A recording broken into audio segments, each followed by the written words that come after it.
Hey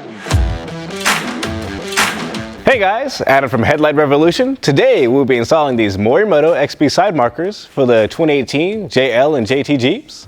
Let's get to it. The first step is to pop out these push pins. As you can see, they're missing on this Jeep, but it's pretty easy to get them out. Use any flathead or pry tool. Now that we have that complete, remove the tab so we can pull back the fender liner. Now that we have the fender liner pulled back, there's just one little torque screw holding this in. It is located right here. And let's get started taking it off.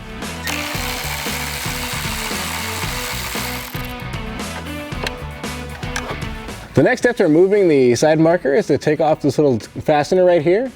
It's a little hard to get to, so I recommend using a small flathead screwdriver.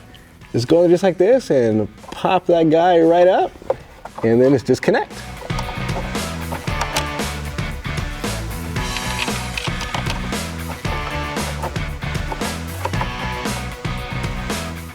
Now we just plug in the connector.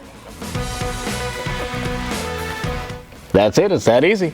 Now before you put all the clips back in, just make sure you test everything so you make sure you have your connections plugged in properly. And then once you figure that out, you'll be ready to go. And then do the same steps for the other side. You can see that install was pretty easy to do. We chose to do the smoked option for this Jeep. We do have an amber if you're interested in that also. We have tons of great lighting options available for the Jeep by Morimoto, like sequential turn signals, 7-inch housings, and LED tail lights, as well as other companies like Baja Design. And we also have other lighting options on the website. Make sure to visit and like and subscribe to Headlight Revolution.